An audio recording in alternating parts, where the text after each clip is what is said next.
il a fallu que j'appelle en disant disculpe, esta mi camisa. Enfin non, j'ai pas dit ça comme ça, j'ai dit sorry, it's my casquette. Ah, ça m'a saoulé. Donc, du coup...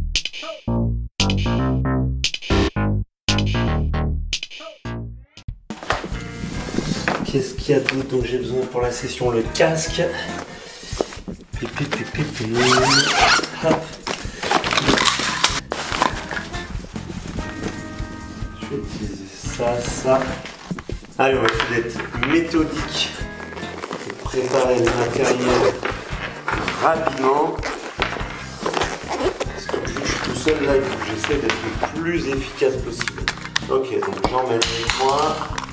Je prends aujourd'hui la Garmin. Ok, pourquoi elle s'allume toute seule déjà, ça commence mal. La Garmin, tu t'éteins, je t'embarque. Ensuite, avec la Garmin, je vais prendre donc ce nouveau système BB Talking pour essayer donc de faire la voix embarquée.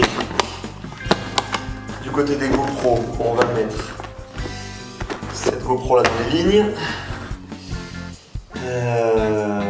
Et puis, c'est quoi tant qu'il y a à faire, on va mettre cette GoPro là à l'épaule. Ok. On va mettre ce support là. Tac, je vais partir avec ce kite click là. Ah non, je vais prendre celui qui flotte là. Donc il me faut de la batterie supplémentaire. Garmin, on va en prendre une. Et on est bon, let's go. Putain, la belle chambre, la suite est en train de devenir en quelques minutes le bordel à kite. Ah mais je pense pas, je vais vous faire quand même de belles vidéos. Bon bref. Hello you.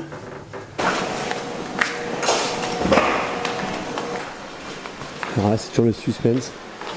Je suis toujours en panique avec le board bag. Ça ralentit mais après ça accélère de ouf.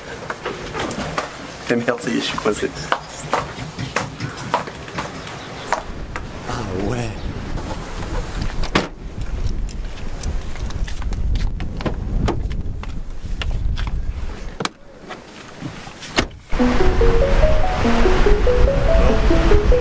Ouais, là c'est basse.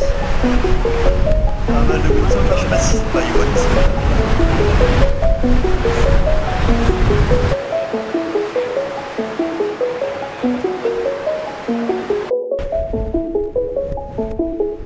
Allez, let's go.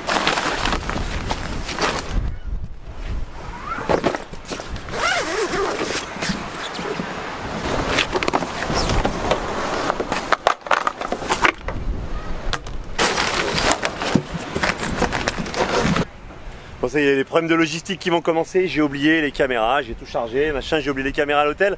On remballe tout, on retourne, on va chercher les caméras, on revient.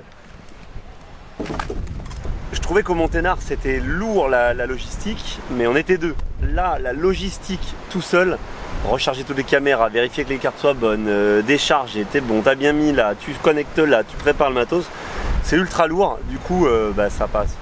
Le temps passe vite, très vite.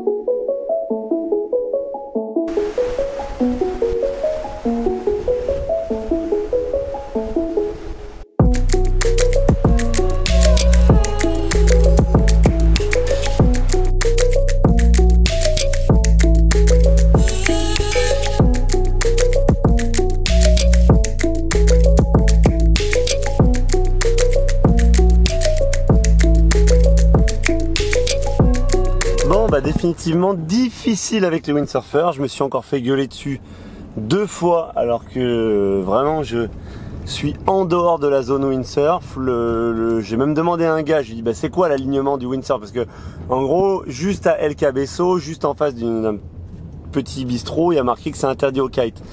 Par contre, dès qu'on passe un bunker, normalement, on est sur le spot de El Cabeço. C'est là où on a fait les compètes, nous, à l'époque. Et le spot de El Cabeço, il est tout à fait accessible au kite et au windsurf. Et les mecs gueulent, alors que pourtant, t'es bien côté droite du bunker. Bref, ça m'a saoulé. Donc du coup, je suis sorti. Je vais aller sur le spot d'El Médano, là.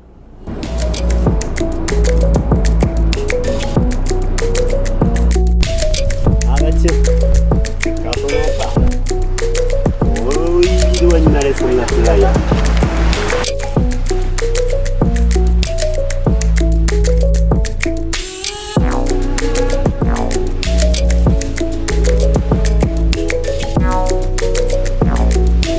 Tienda, c'est the place to be. C'est là que je venais tout le temps manger le midi quand je venais là tous les ans.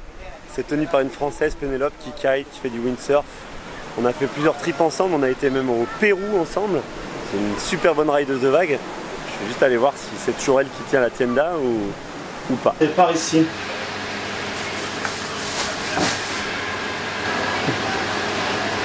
Ah si, oui, c'est bien sur la patronne. Je me suis pas trompé. Ça va?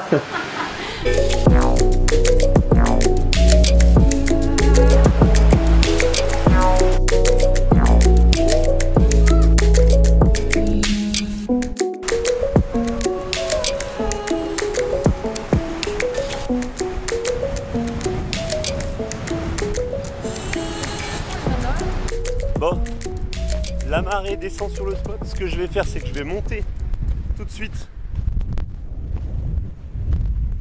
là-haut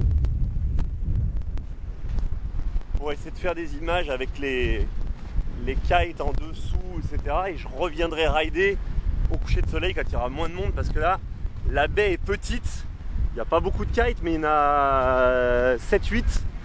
Et ça suffit à être désagréable, surtout quand tu veux faire des vidéos, que tu as besoin d'un peu d'espace, etc.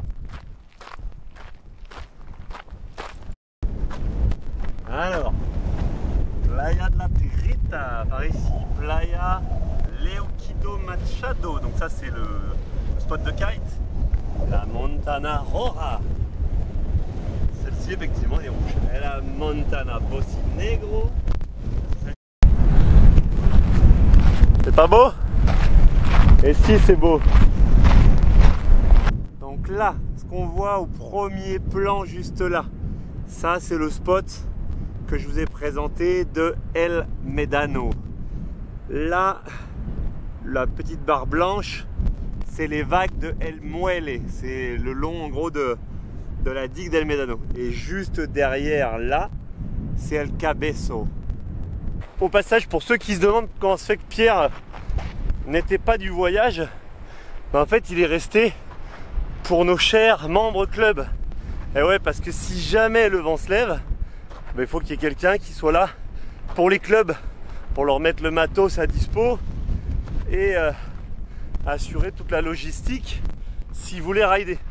Alors à mon avis, il va être resté pour rien, mais voilà, c'est comme ça qu'on est obligé de faire. Quand il y a un doute, bah Pierre il reste pour assurer le club. C'est pas beau ça? C'est vraiment des VIP. Il y a deux kites, mais quand ils sont loin les gars.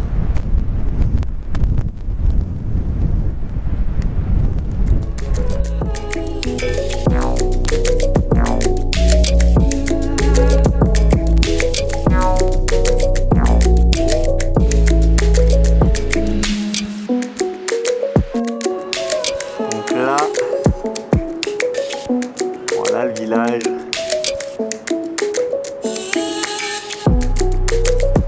Del Médano.